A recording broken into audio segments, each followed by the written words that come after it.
Child pornography అంటే ఏంటి?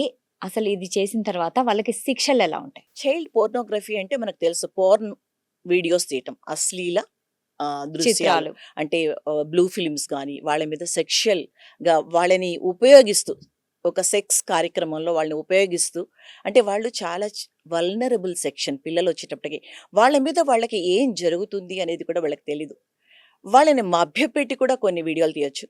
అలానే వాళ్ళని బెదిరించి కొన్ని తీస్తారు. ఇలాంటివి తీసినప్పుడు పోర్న్ మనకి protection of children from sexual abuse act లో కూడా సెక్షన్ 14 and 15 వీటిలో శిక్షలు కూడా ఇవ్వటం జరిగింది. అంటే minimum not less than 3 years. అలానే దాని తీవ్రతను బట్టి 5 to 7 years కూడా శిక్షలు పడతాయి. ఇవన్నీ కూడా సైబర్ నేరాల కింద నమోదు చేయబడతాయి. ఇన్ఫర్మేషన్ టెక్నాలజీ యాక్ట్ ప్రకారం అవి ఈ పోర్న్కి సంబంధించిన ప్రతి నేరము కూడా అందులో వారు శిక్షలు వేయటం జరుగుతుంది. అలాగే పోక్సో యాక్ట్ ప్రకారం ప్రత్యేకమైన కోర్టులు ఉంటాయి.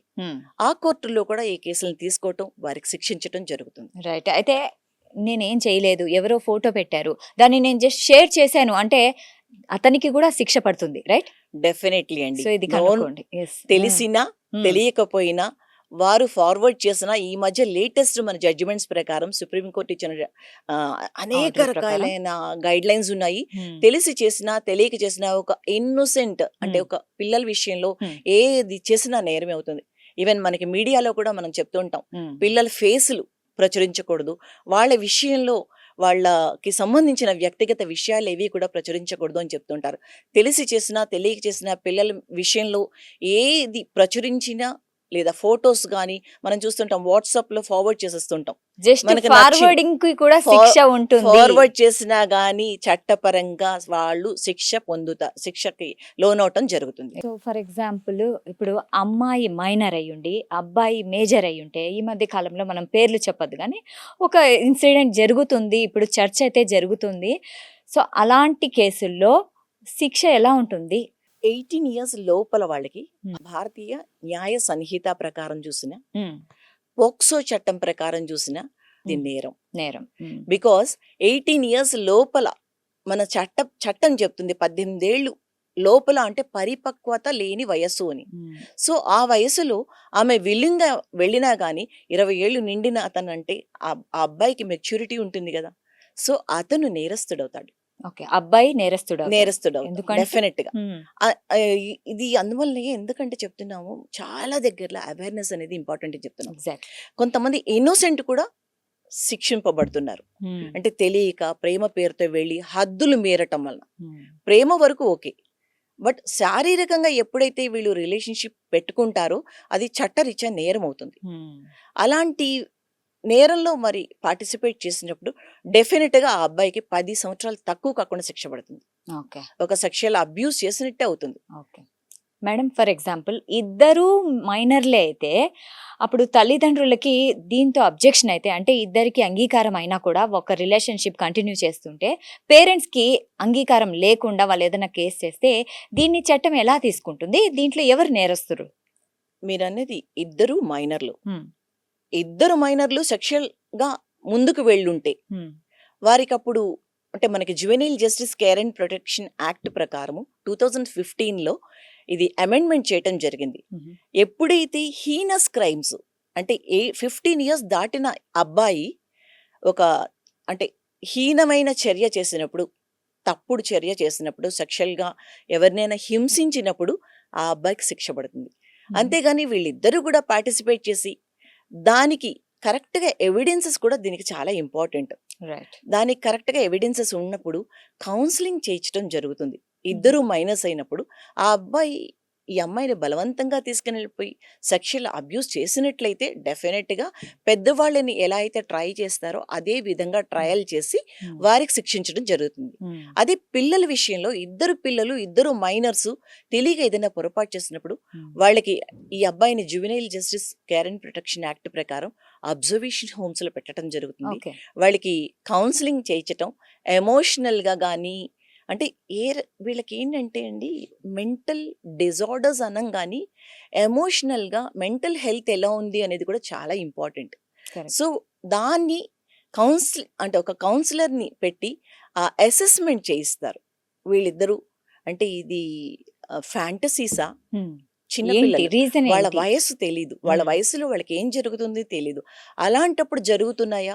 ఏం జరుగుతుంది అనే విషయం మీద వాళ్ళు కంప్లీట్‌గా స్టడీ చేసి దాని ప్రకారం నిర్ణయం తీసుకోవటం జరుగుతుంది. ఇద్దరూ మైనర్స్ అయినప్పుడు. రైట్. బట్ ఒకరు మైనరు, ఒకరు మేజరు అయినప్పుడు, అందులో ఆ అమ్మాయి మైనర్ అయినప్పుడు ఆ అబ్బాయికి చాలా కఠినతరమైన శిక్షలు శిక్షలు పడతాయి. ఉంటాయి. అందులో మనం చూస్తే ఆఫ్టర్ 2018 తర్వాత మ్మ్. మనకి క్యాపిటల్ ఏ, క్యాపిటల్ బి ప్రకారం ఒక సెక్షన్ అంటే సెక్షన్ 5 ఇందులో చాలా క్లియర్‌గా చెప్పడం జరిగింది. ఎవరైనా పిల్లలకి ఇలాంటి సెక్షువల్ అబ్యూస్ చేసినప్పుడు అతనికి minimum not less than 20 years hmm. And till his natural life మ్మ్.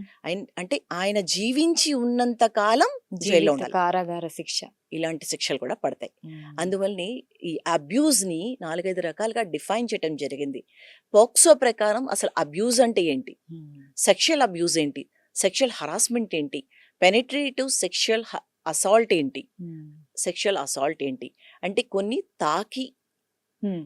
అలానే జెస్చర్స్ చేసి పిల్లల్ని ఇబ్బంది పెట్టటం, గుడ్ టచ్, బ్యాడ్ టచ్ గురించి మనం వింటుంటాం. మ్మ్. అలాంటివి చేసినప్పుడు కొంచెం నార్మల్ శిక్షలు పడతాయి. అదే అగ్రవేట్ చాలా తీవ్రతరమైన చర్యలు పిల్లల్ని చేస్తే? హింసించటము, మ్మ్. వాళ్ళని సెక్షువల్‌గా హరాస్ చేయటం చేసినప్పుడు నాట్ లెస్ దాన్ 10 ఇయర్స్ నుంచి till life. Till life. And కంపల్సరీగా ఇందులో ఫైన్ కూడా ఉంటుంది. మ్మ్. ఇవన్నీ కూడా మనం ప్రొటెక్షన్ పోక్సో అంటుంటాం షార్ట్ ఫామ్‌లో. Protection of children from sexual offences act ప్రకారం ఐపీసీ ప్రకారం తక్కువ శిక్ష పడొచ్చు. మ్మ్. అలానే వేరే ఇంకేదైనా చట్టంలో ఇంకా తక్కువ శిక్ష పెట్టుండొచ్చు. బట్ సెక్షన్ 42 ప్రకారం వాటన్నిటిని ఓవర్ రైడ్ చేస్తూ పోక్సోలో ఉన్న పెద్ద శిక్షలు మాత్రమే వేయటం జరుగుతుంది. మ్మ్. ఓకే. ఎప్పుడైనా ఎందుకంటే న్యాయం జరగాలి. మ్మ్. ఒక అంటే వల్నరబుల్ అనే కాదు, వీకర్ సెక్షన్స్ అనే కాదు, పిల్లలు అంటే వాళ్ళకి ఏమీ తెలీదు. అవును. బిలో 18 అంటే వాళ్ళకి పరిపక్వత లేని వయసు. ఆ పసితనంలో వాళ్ళ మీద జరిగే నేరాల్ని మరి కఠినంగా చూడాలి. స్పెషల్ కోర్ట్స్‌లో ట్రయల్ కూడా చాలా చక్కగా జరుగుతుంది. ఎవరైతే బాధితురాలు ఉంటారో ఆ మ్మ్. బాధితురాలికి నేరస్తుడు కనబడ్డు. మ్మ్. అతన్ని బిహైండ్ ద ఒక గ్లాస్ బాక్స్‌లో లాగా గాని ఎక్కడైనా పెట్టి ఆమెని ఓన్లీ వీడియోలు చూపించటం జరుగుతుంది. ఎందుకంటే ఓకే. వాళ్ళ వాళ్ళ భయాందోళన గాని, అవును భయపడతారు. వాళ్ళ ఎమోషనల్ ప్రైవసీ కూడా స్ట్రెస్‌కి గురవ్వకుండా మ్మ్. ఉండటానికి మ్మ్. ట్రయల్ కూడా పిల్లల కేసులు ఒక ప్రత్యేకంగా వాళ్ళని విచారించడం జరుగుతుంది. మ్మ్. వాళ్ళని పదే పదే పోలీస్ స్టేషన్స్‌కి గాని, మ్మ్. అలానే కోర్టులకు గాని పిలవకుండా ఎవిడెన్స్ అంతా తీసుకుని మరి శిక్షలైతే మాత్రం 100% కఠినతరంగా ఉండటం జరుగుతుంది. ఓకే. మరి కొంతమంది ఫీమేలు ఈ పోక్సో చట్టాన్ని మిస్యూజ్ చేస్తుంటారు. ఫర్ ఎగ్జాంపుల్ ఎవరైనా జస్ట్ తాకినా ఏదన్నా చిన్న మాట అన్నా దాన్ని అంటే వాళ్ళు వాళ్ళ మీద పోక్సో చట్టం వేసేస్తున్నారు, ఆ కేసు వేసేస్తున్నారు. సో ఇలాంటి టైంలో చట్టం ఎలా తీసుకుంటుంది దీన్ని? మిస్యూజ్ అని ఈ తప్పుడు కేసుల్ని ఎలా కనుక్కుంటారు అసలు? యాక్చువల్‌గా మిస్‌యూజ్ అనేది చాలా తక్కువండి. ఇందులో మిస్‌యూజ్ అనేది జరగదు. అందులో మీరు మహిళలు అంటున్నారు. మ్మ్. ఈ చట్టం కేవలం పిల్లలకి పిల్లలకి మాత్రమే, మ్మ్. చిన్న పిల్లలకి అవును. సంబంధించినంత వరకు. ఎవరైనా గాని ఒక మహిళ వాళ్ళ మ్మ్. అమ్మాయి విషయంలో గాని, వాళ్ళ అబ్బాయి విషయంలో గాని ఇలాంటి చర్య చేస్తే మ్మ్. ఆమెకి పనిష్మెంట్ ఉంటుంది కోర్టుకెళ్ళాక. అది మ్మ్. తప్పని ప్రూవ్ అయితే. ప్రూవ్ అయితే మ్మ్. సో సపోజ్ ఒక సుభద్ర అనే ఆమె ఉన్నారు. మ్మ్. ఫర్ ఎగ్జాంపుల్ చెప్తున్నాను. ఆమె Yes, పేరు yes. అది కాదు. మ్మ్. ఆ సుభద్ర అన్న ఆవిడ కావాలని ఎవరినో హెరాస్ చేయడానికి నైబర్ వాళ్ళ అబ్బాయినో ఇంకెవరినో నైబర్ హస్బెండ్‌నో హెరాస్ చేయడానికి తప్పుడు కేసు పెట్టారనుకోండి. మ్మ్. అది ప్రూవ్ అవ్వాలి కదా! మ్మ్. ప్రూవ్ అవ్వని పక్షంలో ఆమెకు శిక్షించటం జరుగుతుంది. మ్మ్. సో ఎప్పుడు కూడా పోక్సో చట్టంలో మ్మ్. మిస్‌యూజ్ అనేది 100% మ్మ్. ఉండదు. And but at the same time ఇందులో అవేర్‌నెస్ ఇవ్వమని పదే పదే మేము చెప్పేదేంటంటే, కాలేజ్ గోయింగ్ స్టూడెంట్స్ మ్మ్. ఇద్దరూ ఉంటారు. ఆ అబ్బాయికి 19 20 ఉంటుంది. సీనియర్ అయి ఉంటాడు. ఆ అమ్మాయి 18 బిలో ఉంటుంది. 17 ఇయర్స్, 15 ఇయర్స్, 14 ఇయర్స్.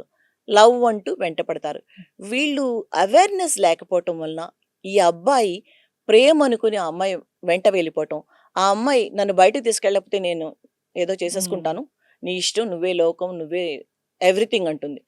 వాడు ఆ చిన్న టెండర్ ఏజ్‌లో సరిగ్గా తెలుసుకోక ఆ అమ్మాయిని తీసుకొని వెళ్ళిపోయాడనుకోండి, కిడ్నాప్ కిందకొస్తుంది. ఎగ్జాక్ట్‌లీ. డెఫినెట్‌లీ కేస్ ప్రూవ్ అవుతుంది. మ్మ్. ఆ అబ్బాయికి శిక్ష పడుతుంది. వాడు రేపొద్దున్న ఏ ఫారిన్ కంట్రీకి వెళ్ళలేడు. ఇక్కడ కూడా క్రిమినల్ కేసులో ఒక ముద్దాయి కింద పోక్సో చట్టంలో పోక్సో కేసు ఒకసారి నమోదయిందంటే డెఫినెట్గా శిక్ష ఉంటుంది. Okay. Until and unless hostile అయిపోతే తప్ప. ఓకే. ఒక స్కూల్లో అంటే ఇప్పుడు పోక్సో అనగానే బాలికలు చిన్న ఏజ్. స్కూల్లో ఏదన్నా సంఘటన జరిగిందనుకోండి. ఆ ఘటన ఆ ప్రిన్సిపల్‌కి తెలిసింది. సో, ఇప్పుడు చట్టం ఎలా తీసుకుంటుంది? ఆ ప్రిన్సిపల్ ఎవరు ఇక్కడ నేరస్తులు? నార్మల్గా POCSO protection of children from sexual offences యాక్ట్లో టీచర్ వరకు అవసరం లేదు. హ్మ్. మీకు తెలిసి మీరు కంప్లైంట్ చేయకపోతే మీకు కూడా 6 నెలల వరకు జైలు శిక్ష పడుతుంది. తెలిసి కంప్లెయింట్ చేయకుంటే కూడా శిక్ష చేయకుంటే పడుతుంది. అంటే ఆ నేరం మీరు ఎక్కడో వెళ్తున్నారు, ఒక బస్సులోంచి వెళ్తున్నారు, ఆ బస్సులోనే కండక్టర్ అబ్యూస్ చేశాడు పాపని. హుహు.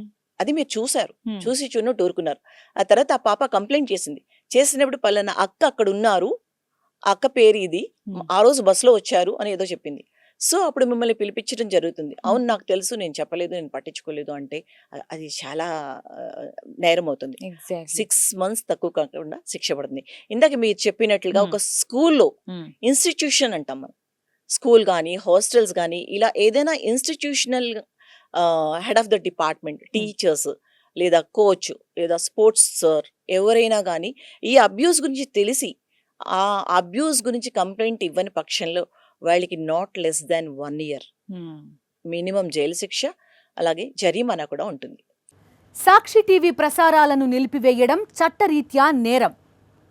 సాక్షి టీవీ ప్రసారాల కోసం మీ స్థానిక కేబుల్ ఆపరేటర్ని వెంటనే సంప్రదించండి. డిటిహెచ్లో, ఇంటర్నెట్లో కూడా సాక్షి టీవీ ప్రసారాలను వీక్షించవచ్చు.